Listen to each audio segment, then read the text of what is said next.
Welcome to the Pineapple Pinup, the Hot Wife Life podcast. On today's podcast, I'm going to talk about a party that we went to, a special room that they had, some basically queries about how to move on to the next steps, and then some more defining different roles in the lifestyle.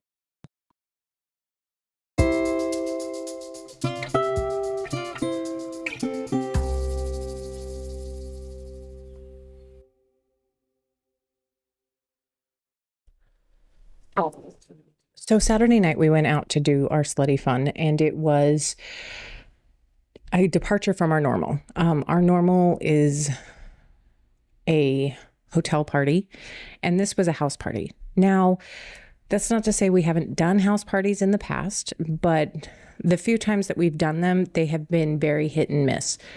The house party in Vegas, off the chain. The house party in Richmond, good until it went bad. And then the house party that we did in up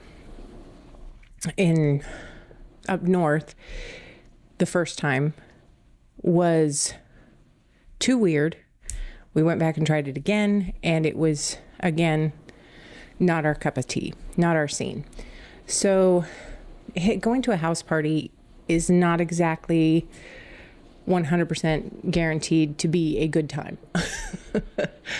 Hotel parties usually are, but the house party has a lot more, there's a lot more that can go wrong in a house party. There's no clear set starting gun at a house party where there is at a hotel party. So because of the fact that we are creatures of habit, it's a little intense for us to try to do these house parties. But we decided to go, and we went, and I was really glad that we had gone because my friends were there. My friend B, who moved out of the area, she and her friend L came, and it had been a very long time since I had seen her. Now, B is she's very chatty. She is very social. She's bubbly. She's a lot of fun, and she's very fun to talk to. And so we spent a good portion of the time talking to B and L and Jeff and their friend A. It was exciting to catch up with her because it'd been a while since we'd seen her. And because of the fact that there was no clear starting gun, I just spent a lot of time sitting on the couch talking to her. And at some point, Jeff actually got up and went with Elle to go play. And he got invited to go into the hot tub. And this house had a hot tub inside, which I'm a woman of a certain age. And when heat and humidity get me, I'm like, I'm done. So I knew better than to go play downstairs because the heat and the humidity were just rising all through the night. But he went down and played in the hot tub, and then he came back, and it was time for us to go play. So I got up and I went with him to go play, and I tend to have, when some action starts that's new and interesting, a lot of times it'll be a Pied Piper kind of moment where 1 minute I wasn't playing with anyone, and then all of a sudden I was playing with 3 guys. And I will get into why, but so I was playing with these 3 guys. I was playing with Jeff, Moses, and I call him Moses because that man had a staff. It was long, it was thin, but it was a fucking staff. This appendage was like almost to his knee. And then there was also John. And John came over, and it was okay. So let me start at the beginning. Jeff and I are looking for a place to play. We find a place to play, and I get all set up. I make sure I've got towels. I make sure that I am prepared for the mess that I am about to make. And Jeff begins to do the thing that Jeff does. He wakes me up. He puts my pussy on alert that it is time to get to work. It says, rise and shine, little G-spot. You are called to action. So Jeff and I are playing, and it is fucking amazing because, again, he wakes up my G-spot and he makes everything sing and dance to the same fucking tune. And then he started fucking me. And now Jeff has played with me so much that he is quite well aware of what my body is doing at certain moments. And so when he felt the telltale squeezing, he started to pull out. And as he started to pull out, the floodwaters started. And he pulled out at just this moment. Now, Moses was to my left side. I was sucking his dick and stroking him while he was playing with my right breast. So he was kind of across my body. But when Jeff pulled out, the floodwaters, they came and sprayed all down, all over up Jeff's chest, all over my hand, all up Moses's side, all over my face, all over my chest. And I was just thinking, I am so sorry. This is somebody's house. Somebody actually freaking lives here. And I have just Jackson Pollocked the wall. So they were very impressed with my waterworks. And Moses was like, God damn, you know? And it was really fun. It was really a lot of fun. And then Moses took his turn. Now, because of the fact that Moses was very, very long, I am not entirely sure how much of his dick he was getting into me. My husband might be able to answer that question, and I'll be sure to ask him. But I'm not sure how much he was able to get into me, because that man was blessed for days and days and days. And it ended up being really, really interesting, because he kept kind of like pulling out, and then he'd kind of lose the grip and then slide away. And I was like, I don't even understand how you're getting it all out. But it was, he was a lot of fun to play with. So he played for a while, and then John stepped up, and John was girthy and long. He, not as long as Moses. I don't think anybody was as long as Moses, but it was very interesting to play with him, because he literally kept the rivers coming, and I was coming and coming and coming. And then everything kind of quieted down, and my husband and I scrambled, because part of the rules for this particular party, and her rules were very long and very detailed. So there was no question as to whether or not you knew right from wrong at this party. And I will get into that a little bit more in the next segment, but she had made sure that every single bed had a little bin next to it that had extra sheets. So if you soiled the sheets that you were on, it was up to you to change the sheets out for the next person. So my husband and I, as soon as I was done with the three gentlemen, scrambled really quick, got the sheets redone, the bed remade, and then we headed back to go sit down and chat. And this is where my earlier in the week shame comes into my hubris, if you will. So on Thursday, because of the fact that I recently turned 50 years old, I had an appointment to go get vaccines, and I had vaccines that I needed to get because I had turned 50, and there were 3 of them. And so I went, and I wanted to be able to use at least one of my arms fully. So I agreed to have her put all 3 of the shots in one arm. That was a bad idea. I had a little bit of a reaction. My arm swelled up and turned red. I got what's called vaccination arm. And We, and my husband was very worried about it. And there was a nurse that we knew this couple. We've known this couple. We've played with this couple at many, many parties. We've chatted, we've hung out, and he is a nurse, and he came over and he looked at my arm and he's like, you should not be here. You need to go. And because of the fact that my husband is very protective of me, he took that as our sign to vacate. So we ended up leaving very, very early from the party, but we had such a great time. And I mean that because we spent a really good amount of time talking to our friends, spending time with our friends, enjoying conversation and getting to know each other on a deeper level, friendships. Swapping war stories, telling stories about what we've been up to and all that good stuff. So it was so much fun to do that part of it. And then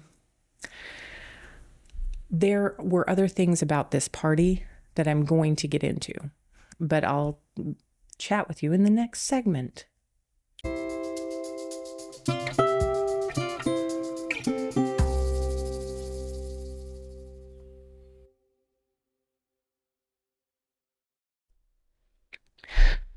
This party had what is called a dark room. This room is for exploring anonymously in the dark the human form. It is to be explored. It is to explore others. It is to take a lot of the stigma out of whatever it is and give you the opportunity to experiment beyond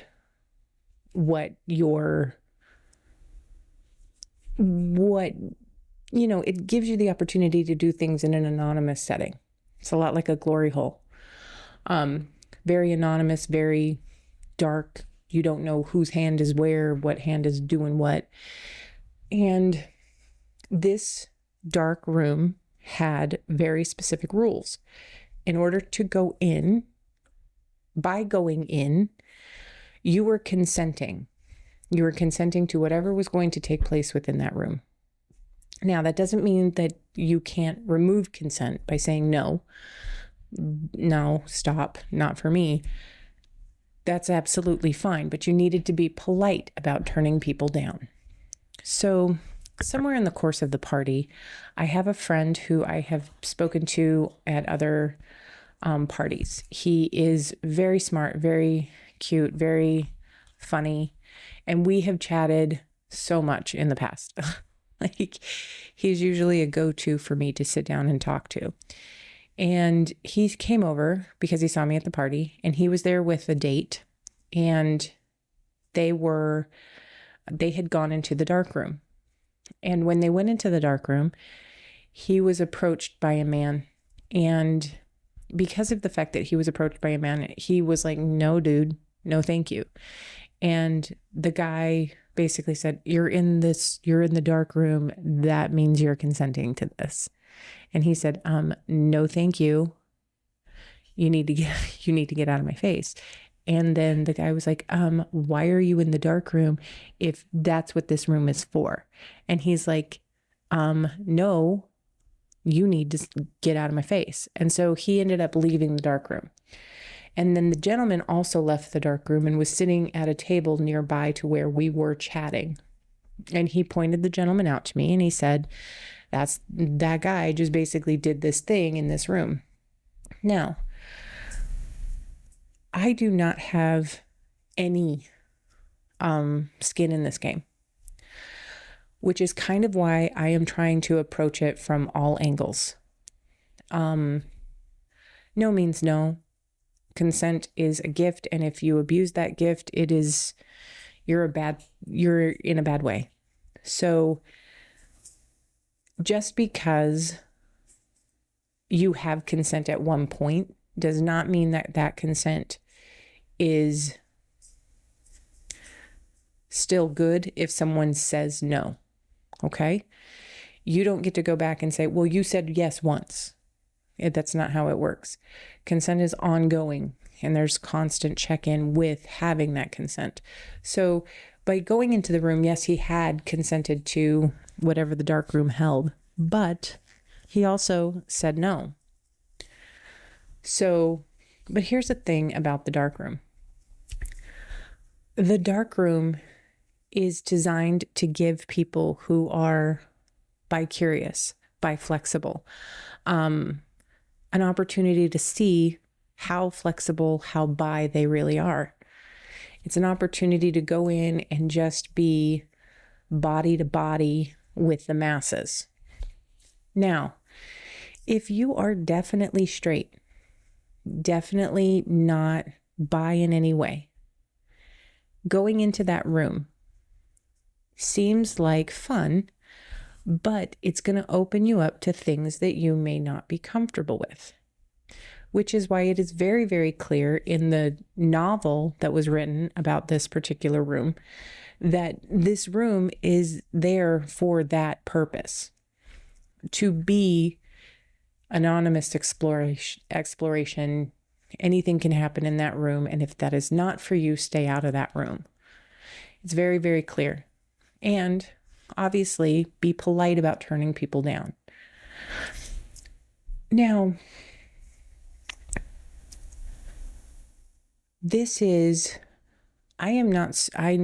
I wouldn't have gone into the dark room. That is not my cup of tea. Not because of anything that could have gone down in there, but because of the fact that I like my consent to be so verbal. I like my consent to be so yes, so no, so given and so received, that there can be no question, there can be no ambiguity.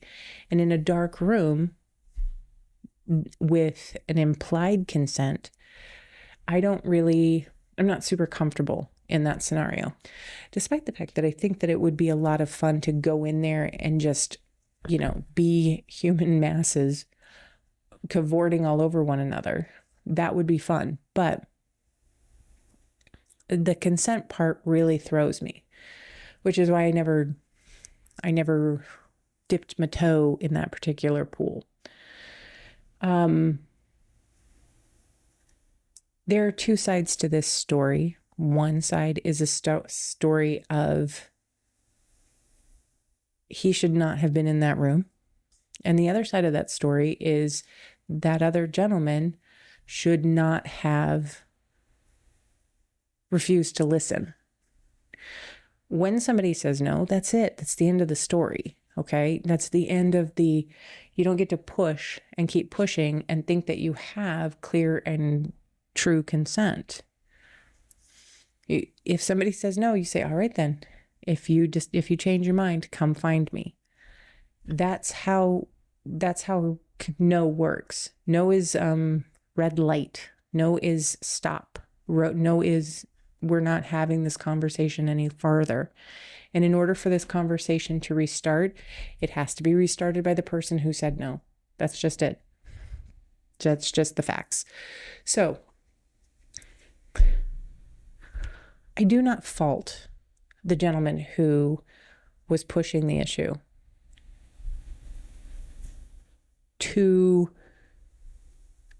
for the beginning, for trying to maneuver in on this gentleman. That was fine. That was exactly what that room was designed to do.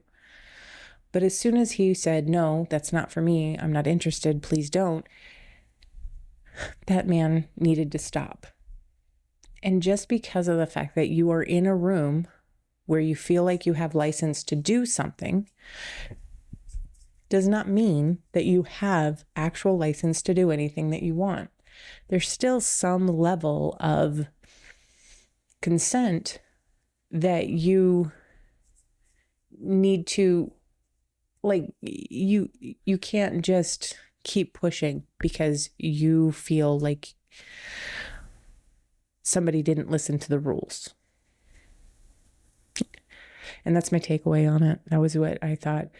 And that's why I was intrigued by the room at first and then saw its flaws almost immediately when we started talking about it. Because, it is trying to herd cats. It's implying consent that may not be freely given. So just my little takeaway.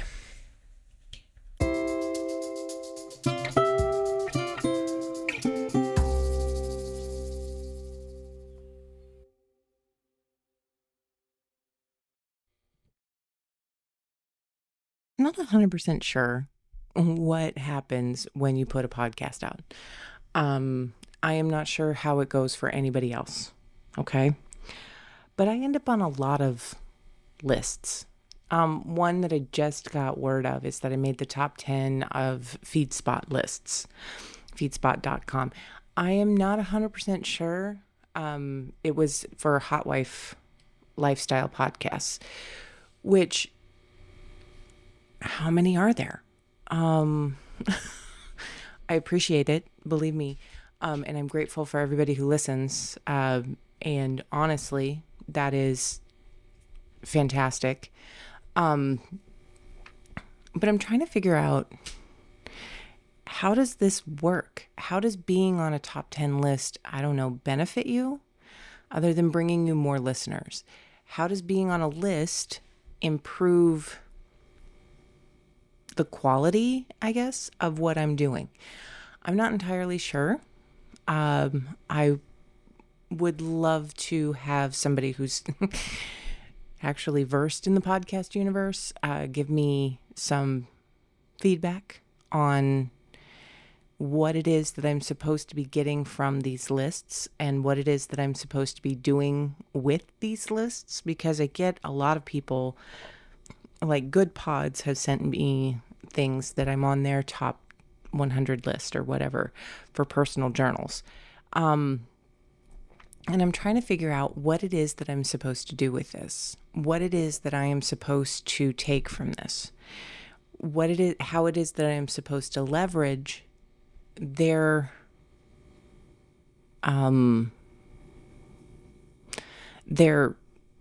mentioning me to reach the next level. Because like anything that we do, we'd like it to improve with time. We'd like it to get better. We'd like it to evolve and become something that more people listen to, more people talk about, more people want to interact with. But what are the steps that I can take to get to that next level? Because here's the thing. I don't think that anybody is going to brandish about the fact that they're listening to a Hot Wife lifestyle podcast. There might be select friends that they share it with, but it would not ever go to like their Facebook. And that's okay, because I get it. The lifestyle is not something that we are sharing with the masses. The lifestyle is something that we, with our buddies in the clubhouse, it's like we're part of a secret crew. And believe me, I get it. Not everybody can live their life in front of a microphone out loud. Some people have to live their lives like on the down low because for whatever reason. And there's always going to be people that you want to hide your sex life from, because frankly, it's so gross to share it with your blood relatives. It's not cool. Like it's not what you're looking for. So I am trying to figure my way through this. And of course, anybody who has any advice, please don't hesitate to hit me up, because I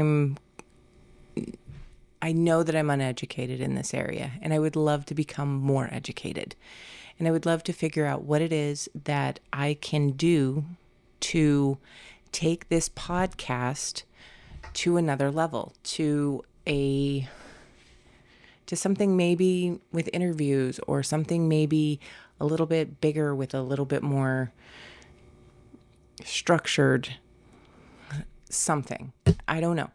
But my thing is, I know that this podcast is something that I want to do for as long as I possibly can, because I find talking about sex and talking about kink and talking about the lifestyle is something that will strike a chord with someone and give them an opportunity to think about what it is they want in their life. That's all I'm trying to do, really, is release some of the stigma around kink and sex and fetishes and give it room for conversation. Give it room to be talked about so that we are not enveloping ourselves in shame. I know, I know firsthand what can happen when you wallow in the shame of it. It is not good for your system. It is not good for your health. It is not good for your body is not designed to live in that shame. Your body is designed to, and your brain will help you move shame into something else. So I think that when we open the doors and we cast a light, I think that it gives everybody else the opportunity to do a little bit more, you are not alone, a little bit more, this is not weird, a little bit more mainstream it, a little bit more talking about it openly gives it something special, something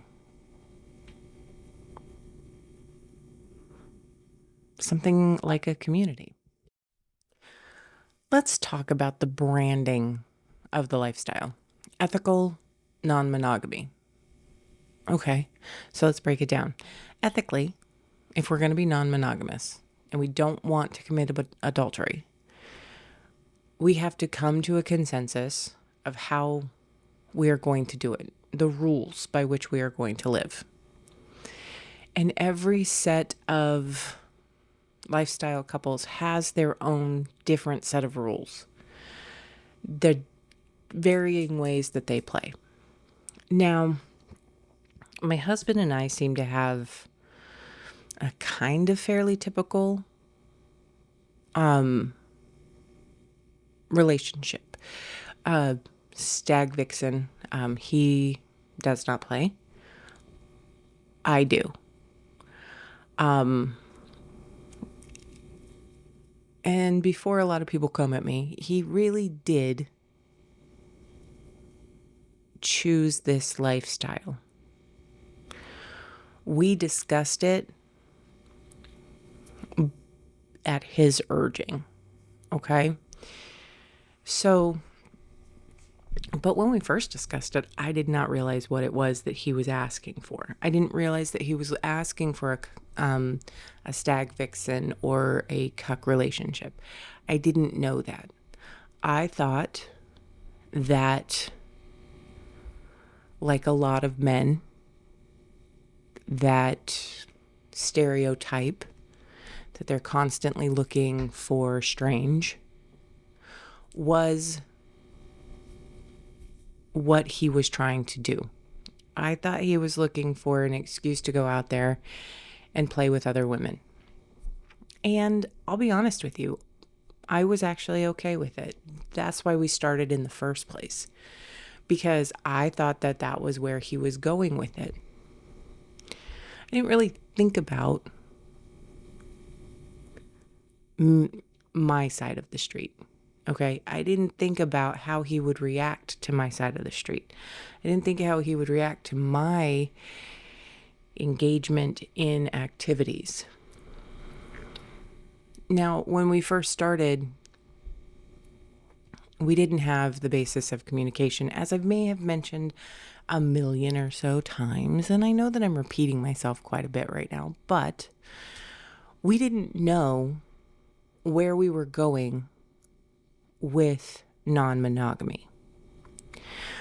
Therefore, we weren't doing it ethically. We weren't doing it with the factors of consent that were probably the most necessary. Because of the fact that there was miscommunication and there was different interpretations and there was all sorts of differentiation between our ultimate goals without any knowledge of where the other thought we were going, we did not approach it with full consent. And because we did not approach it with full consent, it became something scary. It became something that was not agreed to, something that was stressful. And so we stepped back. But it continued to be something that was a fantasy of my husband.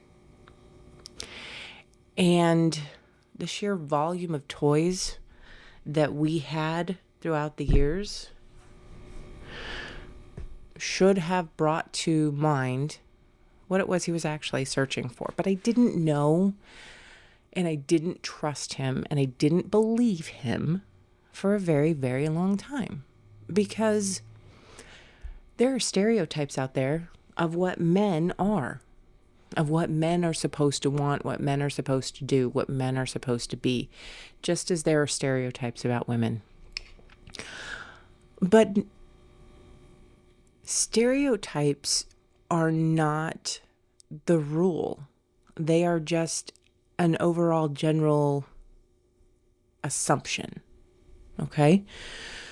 So when we take the lens of what we're talking about and put it through stereotyping, okay? Put it through this, through what we assume, we're going to find that humans are much more nuanced than a fucking stereotype. Humans have many, many, many more layers than a fucking stereotype. We are not cardboard cutouts. So it took me a hot minute to really hear what my husband was looking for, focus in on how his reaction to our previous attempt at playing, how he reacted to it, and how that made me feel. And it took me more time to process the non-stereotypical thing that he was asking of me. We contain multitudes. And so that was one of the things that I found I had to work through. I had to work through what I naturally assumed to be truth. And I understand that stereotypes are there for a reason because, you know, they do have some universal truths, but they are not an explanation of everyone. And so, my husband and I had to learn to communicate and learn to actually say what was on our mind, say the things. And I cannot, one of the things that I have learned throughout the years, some of the biggest fights my husband and I ever get in are because he thinks differently than I do. I think differently than he does. My body works differently than his does. We are different. And because we are different, because we are approaching things in a different way from each other, the expectation that we can understand where they're coming from doesn't always apply. Because even in the most mundane circumstances, you don't know what someone else is thinking. You might have an inkling of what they're thinking, but you don't know what they're thinking because I've been with my husband over 20 years. And, well, actually over 25 years, but doesn't matter. My husband and I have been together for a very long time. It is astounding to me the way that his brain works when we have a simple conversation about something as mundane as a funny thing I said. His reaction to it is always such a surprise. And I don't know why it is. because it's not like I haven't had the conversation 100 million times before, but it still shocks me. It still shocks me that this thing that I just wanted to say out loud to him to make him giggle never really has that reaction. It has a completely different reaction that then has to be worked through. This is not unusual. Miscommunication is the root of a lot of things. It's a root of a lot of divides. And the ability to communicate with someone and not assume that they have the same base of knowledge that you do is really, really difficult. Because when you're forming your thoughts, you're forming them from the life experience that you have led. And while that is fantastic and wonderful and exactly what you should be doing, you're talking to someone who has not led the same life. So, all this to say that I understand that when I'm standing with this microphone in my face and I'm getting zero corrections real time, that there are pieces of the world that I don't know anything about. And I'm not trying to pretend like I do. I am not trying to promote something that is illegal for you.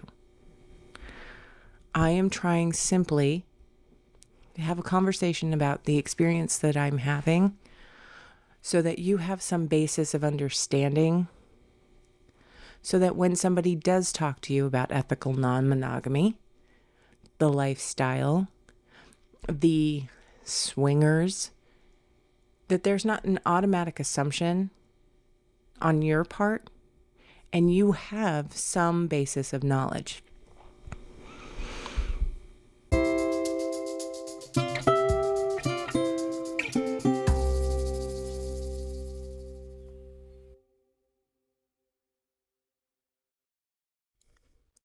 I was having a discussion with a person at the party that we went to about various roles in kink. And she called herself an alpha bottom. And I was eager to chime in and explain that I personally identify as a brat. Now, identifying as a brat is ego, a lot of it, and it's distrust for me. The reason that I am bratty is because I don't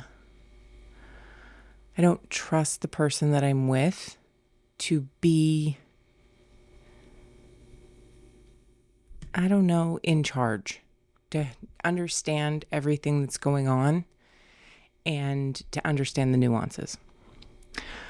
I also brat because I can't help but be sarcastic and funny in almost every single situation. It is my go-to. It is my personality. It is who I am. And so my husband often calls it lie down comedian. I make jokes because laughter is the universal Xanax. It calms everybody down. It puts everybody in a positive thought process, and it sort of lends itself to community. Because when we can all laugh together, it sort of takes away any of the strife and mistrust, I guess. So for me, being a brat is a couple of different things, because I know that I can be obedient when I want to be. And I think that's the problem, getting me to want to be. Because I need to know that whoever is in charge has my best interests at heart, has my fulfillment at heart. So I think that's kind of why I really haven't been playing in a kink scene. I haven't been playing in a BDSM type environment because I don't know if I'm designed for it anymore. I've gotten to the point in my life where I'm a little bit older, a little bit wiser, a lot fewer fuck bucks in my fuck buck bank. I don't give a fuck. Like, I don't have a lot of people pleaser in me anymore. Which is kind of funny because I spent most of my life as that being my default setting. My default setting is something that changes through time, becomes something different. And that's okay. It is okay for your default settings to adapt and change with you. As long as you're keeping true to yourself, or in my case, maybe becoming more true to myself, becoming more about my boundaries, becoming more about, and I want to get off. I want to experience pleasure. I want to experience pleasure in a way. I want to experience pleasure in a way that most people don't. In a way that takes you far away from average. When I go and do gangbangs or parties or something like that, or I have somebody run, or I have a party run train on me, it is not for them. I spend all of my time in that situation getting my pleasure. Now, do I provide pleasure in that pursuit? Absolutely. Because I don't know if you guys know this or not, but we are better as a tribe. We are better as a group. And everything is enhanced when we're being cooperative with one another. So whether or not I am seeking my own pleasure, I know that the best way for me to get my pleasure is to provide pleasure. I know that the quickest track to splashing orgasms is a very hard cock. The easiest way to get a cock hard, stick it in your mouth, rub your tongue right over that little spot, right under the head, while you're gripping the base, pushing it, and just basically manhandling the base of it, while you're flicking your tongue over that spot at the top that makes every man go, That's the easiest way to get to the point where I am trying to get to. And that doesn't mean that I'm not having fun at all the other stops. I am. I'm having fun giving a blowjob. I actually really enjoy giving a blowjob. I think that giving a blowjob is an art form that shows that I am dedicated to the craft of fucking. I love everything about sex. I love everything about sex. And I am interested in finding sexual pursuits and people and just being in that framework, the sexy sexual framework. And I love everything that leads up to fucking. I love flirting and I love chatting and I love talking about things that have happened. And I love giggling with girlfriends about sex and about, oh my God, did you see his cock? What a massive cock that man had. And being able to relate to one another through experiences that we've had. I am a fan of community. I am a fan of everything. Everything. I'm a fan of the lifestyle. I'm a fan of erotica. So for me, this is a natural pursuit. This is enjoyment. This is logicking my way through and reliving the pleasure. It's awesome. And the fact that I get to do it, the fact that I have an audience out there that will listen is fucking amazing. But we're a community and I'm getting something from this too. I'm getting something.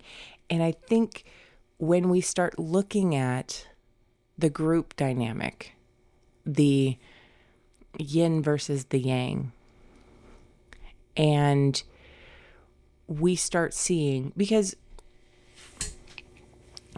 people talk about it all the time, how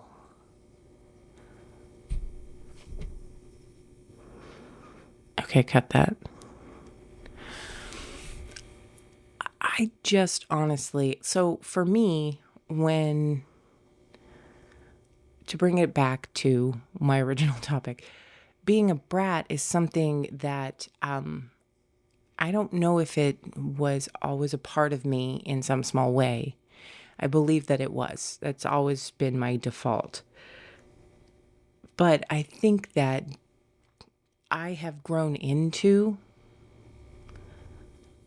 being even more bratty, being even more not quite sure that we're on the same page. None of that makes any sense. Cut that too. So to bring it back, I believe that my brat tendencies have gotten more defined, more refined, and I don't know if I will ever find the ability to be strictly obedient anymore. I used to be able to locate it, but now I don't know that I could. And that's an interesting thought experiment, because we're never the same person as we experience things. We're never the same person as we become more educated. We're never the same person. Our thoughts change. So it's okay to adapt. It's okay to think about the fact that that's what I used to be. Maybe that's not what I am anymore. And it's okay for your desires to change. Anyway, just an interesting thought and an interesting conversation that I have with this alpha bottom, alpha submissive, alpha. I don't remember the exact words that she used. She was, yeah, I think she was an alpha submissive. It's a little fuzzy. I'm a little fuzzy on the details. But that particular phrase kind of struck a chord with me. I found it very interesting. Because I feel like it's an adaptation of somebody who's not willing to go along with a bad plan. And believe me, girl, I get it. I get it.